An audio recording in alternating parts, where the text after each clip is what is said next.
ఈ శ్రేయోభిలాష్గా నేను చేయాల్సిన ప్రయత్నాలన్నీ చేశాను. ఇక నువ్వు పూనుకుంటే తప్ప ఈ కళ్యాణం జరగదు. రే, పెళ్లి కొడుకు మేడ మీద గదిలో తలుపులు మూసుకుని కూర్చున్నాడంట్రా. ఇంకేం పెళ్లి? అరగంటలో పెళ్లి పెట్టిన ఇప్పటిదాకా మండపానికి అరిటాకు కట్టలేదు. ఆడికి ఇప్పుడు మేకప్ వేయలేదు. పెళ్లి పట్టక ఎన్ని చూడలేదయ్యా మనం. పెటాకులు కాదురా, పిండా కూడా ఇల్లు గాలి ఒకటి ఏడుస్తుంటే కూరలో ఉల్లిపోయలేదని కోడెచ్చాడట. అసలే పెళ్ళాకి మేము ఏడుస్తుంటే మధ్యలో నీ కూడా వెంట్రా. అయితే ఈ పెళ్లి ఖచ్చితంగా ఆగిపోయినట్టేనా? ఆగిపోయినట్టే. ఇంక ఈ పెళ్లి జరగదు. సరేనా? పొరపాటు మాట్లాడుతున్నావు. బావుమరిది బతకోరతాడంటారు. నువ్వేమిట్రా అపశకునం మాట్లాడి మా కుటుంబం పరువు తీస్తున్నావు? నేనేమన్నాను బావా? ఈ పెళ్లి జరగదని ఎవరా నీతో చెప్పింది? ఇదే ముహూర్తానికి ఇక్కడే పెళ్లి జరుగుతుంది. రాయ్ రాయ్ రాయ్. నా బిడ్డ మహాలక్ష్మి మెడలో తాళి కడతాడురా. ఇదే పెద్దలు అక్షంతలు వేస్తారు. ఇదే ఆడపడుచులు ఆశీర్వదిస్తారు. అక్షంతలు సిద్ధం చెయ్యండి. పెళ్లి పీటలు ఏర్పాటు చేయండి. మార్చుకునే దండలు తెప్పించండి. ఈ ఇంటి నట్టిల్లే నా కొడుక్కి కళ్యాణ మండపం రాజ్యం. అక్క, మహాలక్ష్మి నా ఇంటి కోడలు కాబోతోంది. పిలిపించు మీ ఆయన్ని. అక్క, రాజ్యం, మహాలక్ష్మిని పెళ్లి పీటల మీద కూర్చోబెట్టండి.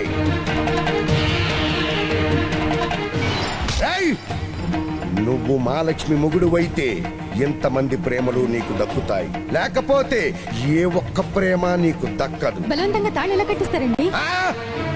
ఆడపడుచుల్ని గౌరవించే వంశం మాది. కాబట్టే బ్రతికిపోయావు.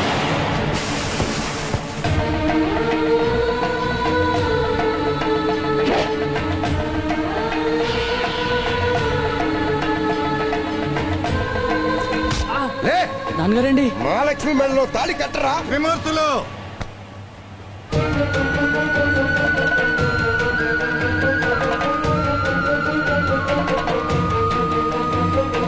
హడావుడిగా తూతూ మంత్రం చేయటానికి ఇది నువ్వు ముచ్చటగా చెక్కించుకున్న బొమ్మల పెళ్లి కాదు, నా కూతురు పెళ్లి.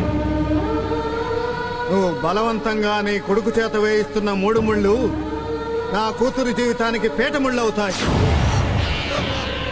నాకు కావాల్సింది నీ కొడుకుతో నా కూతురికి పావుగంట కళ్యాణం కాదు, 10 కాలాల కాపురం. ఇవాళ పౌరుషంతో దర్జాగా నలుగురిలో వాళ్ళ పెళ్లి చేయించగలవు. రేపు ఇదే రోషంతో 4 గోడల మధ్య వాళ్ళతో కాపురం చేయించగలవా? ఆ కూతురు కోరుకునేది నీ కొడుకు పోసే గంపెడు తరంబ్రాలు కావు, వాడి గుండెల్లో గుప్పెడంత ప్రేమ. నా కూతురు జీవితాంతం నువ్వు అభిమానించే నీ మేనకోడలే. కానీ నీ కొడుకు దాన్ని ఇష్టపడేంత వరకు నా కూతురు నీ కోడలు కాలేదు. లేమ్మా. అన్నయ్య, మహాలక్ష్మిని ఉండు, నీకు దండం పెడతానన్నయ్య. ఒక్క నిమిషం. ప్రేమతో బ్రతిమాలాలనుకున్నాను, కానీ నీకు ఈ మధ్య ఆ పిల్ల మీద కలుపు మొక్కలా పుట్టిన ప్రేమ తప్పితే మా అందరి ప్రేమలో నీకు అర్థం కావడం లేదు.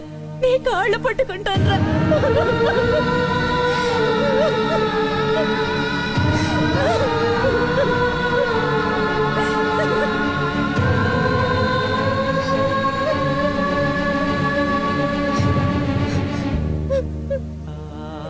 ఏంటమ్మా ఇది?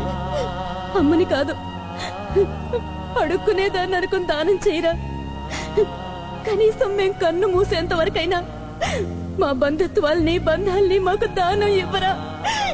ఇవ్వు. అమ్మా, నువ్వు కాళ్ళు పట్టుకున్నావు నేను కరిగిపోతే నా భవిష్యతే కరిగిపోతుందమ్మా. నీ కన్నీళ్లకు లొంగిపోయి నేను మనసు మార్చుకుంటే నా తలరాతే మారిపోతుందమ్మా. రాజ్యం, రాజ్యం, నా పిచ్చి రాజ్యం. 4 దుక్కుల వాన కురిస్తే ఒక నారుమడి అంటారు, 100 నారుమళ్ళు కలిస్తే ఒక ఏటి పంట అంటారు, 100 ఏళ్లు పంటుంటే ఒక కొడుకు అంటారు. మనం ఎంత ప్రేమ కురిపిస్తే వాడు మన కొడుకయ్యాడో వాడికే తెలిసే. రాజ్యం, ఈ రోజే వాడు పెళ్లి పీట లెక్కాలి. లేదంటే మనం పెట్టిన పేరు, మన వల్ల వచ్చిన ఇంటి పేరు, వాడు మోసుకు తిరుగుతున్న మన వంశం పేరు వదులుకోవాలి.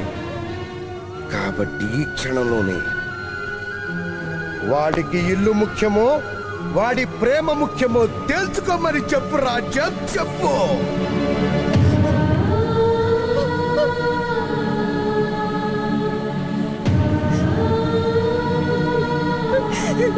ఇంత మాట అన్నాకైనా నువ్వు మారవా నాన్నా? నేను మారిపోయాను. ఉంటాను రాజలక్ష్మి గారండి. నిన్ను తమ్ముడు, కన్నవాళ్ళని పేరు పెట్టి పిలిచేంత మగుడు అయిపోయారు నువ్వు. నాశనం అయిపోతావు, నాశనం అయిపోతావు. చెయ్యి. నాన్నగారు అని పిలవటానికి వీల్లేదని ఆయనే అన్నారు కదండి. అలా పిలిస్తే ఆయన్ని అవమానించినట్టు అవుతుంది. ఈ ఇంటిని, ఈ వంశాన్ని, ఈ ఇంటి పేరుని వదిలేసి ఏమీ లేని అనాథగానే నేను వెళ్ళిపోతాను. కానీ ఒక్కటి మాత్రం నిజం రాజలక్ష్మి గారు, ప్రేమే దైవం అన్నారు కానీ పెళ్ళే దైవం అనలేదు. ఆ ప్రేమే నాకు జీవితాంతం తోడుగా, నీడగా, దైవంగా ఉంటుంది. నేను పెళ్ళంటూ చేసుకుంటే కవితనే చేసుకుంటాను. నా ప్రేమను అర్థం చేసుకున్న వాళ్ళు ఎవరైనా ఈ అనాథ పెళ్లికి రావచ్చు. ఉంటాను రాజలక్ష్మి గారండి. పద కవిత.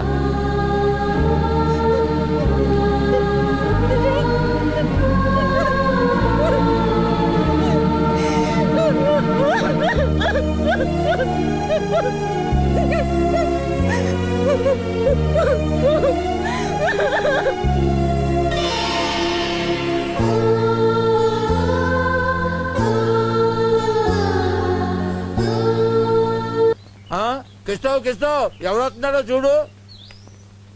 ఓ రామశివరావు, ఏమిటి విషయం ఇలా వచ్చావు? మేమిద్దరం పెళ్లి చేసుకోబోతున్నామండి. మాకు నీడ కావాలి.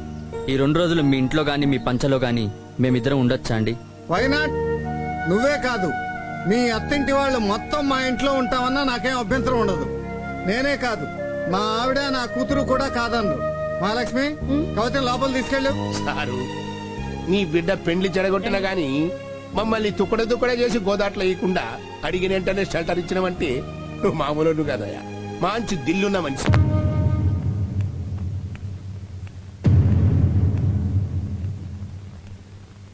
ఏమిటి బావా, నువ్వు మంచివాడి అనిపించుకోవడానికి నీకింతకన్నా మంచి దారే దొరకలేదా?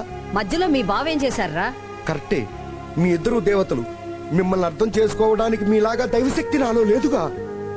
మానవత్వం నిరూపించుకోవడానికి దైవత్వం అక్కర్లేదు త్రిమూర్తులు. ఎందుకు బావా ఈ మానవత్వం? ఇంత మోసం చేసిన వాళ్ళని నీ ఇంట్లో ఉంచుకోవడానికి నీకు మనసెలా ఒప్పింది బావా? మంచిగా ఆలోచించకపోతే అది మనసెలా అవుతుంది? హ! మంచి మనసుతో ఆలోచించాల్సింది మంచి మనుషుల గురించి బావా. తప్పు చేసిన వాళ్ళని కొట్టాల్సింది చెప్పుతో కాదురా, మంచితో. అదే మా వారు చేశారు. మీరంతా పుణ్యాత్ములు. నేనే దయా జాలి లేని రాక్షసుణ్ణి. అందుకే ఒంటరిగా మిగిలిపోయాను. మంచేదో చెడేదో తెలుసుకోలేని మూర్ఖుణ్ణి. కాబట్టే ఒక ఆడపిల్లను మోసం చేసిన నా కొడుకుని వెంటేసుకురాకుండా బయటికి పొమ్మన్నాను. అంటే నీలా మా ఆయన కూడా ఆవేశపరుడు కావాలా? ఇంటి ముందు బిచ్చగాడొచ్చాడంటే వాడెవడో తెలియకుండా గుప్పెడు అన్నం పెడతాం. మా ఆయనే ఆవేశపరుడై ఉంటే ఈ రోజు నీ కొడుకు అనాథగా కాదు, శవంగా మారుండేవాడు. ఈ పెళ్లి ఆగిపోతే దానికి పెళ్లే జరగదా? వేరే ఎవడో దొరకడా? అదే బావ అడుగుతున్నాను. నువ్వు దేవుడివి, అడగకుండానే వరాలు కురిపించే మా ఎలవేలుకువి. నా మేనకోడల్ని నాకు బిడ్డగా ఇవ్వు. నేనింతకన్నా మంచి సంబంధం తీసుకొస్తాను. వాడికన్నా అందగాన్ని, చదువుకున్న వాడిని తీసుకొచ్చి నా చేతులతో వాళ్ళు కాడు కడిగి కన్యాదానం చేస్తాను బాబా. కాదన్నదెవర్రా? మహాలక్ష్మి ఈ రోజు నుంచి నీ ఇంట్లోనే నీ బిడ్డగానే ఉంటుంది. ఏమ్మా, మా ఇంట్లో ఉంటావా? నాకు మా అమ్మా నాన్నల కంటే నువ్వంటేనే ఇష్టం మావయ్య. వీడు కాక ఇంకా నాకు పెళ్లి కావలసిన ఆడపిల్లలు 2 ఉన్నారు. అప్పులు, ఆడపిల్లల బాధ్యతలు అన్నీ వీడికొచ్చే కట్నంతోనే తీర్చేసుకోవాలి త్రిమూర్తులు గారు. మీకు 1.5 కోటి కట్నంగా ఇవ్వడానికి నేను రెడీ. పై మాట ఏమైనా ఉంటే చెప్పండి. ఇంక పై మాటలే ఉంటాయి అన్నయ్య గారు, మీరు చెప్పిందే ముహూర్తం. ఏమిటండి ఇది? 1.5 కోటి అంత డబ్బు ఎక్కడి నుంచి తెస్తారండి? ఇల్లు, పొలం, మన యావదాస్తి బ్యాంకులో తాకట్టు పెట్టబోతున్నాను.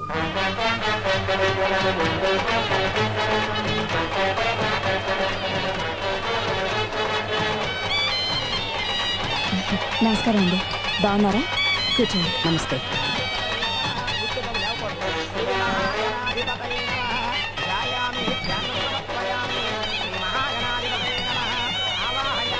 నమస్కారం అండి. నమస్తే. రండి. రండి రండి. నమస్తే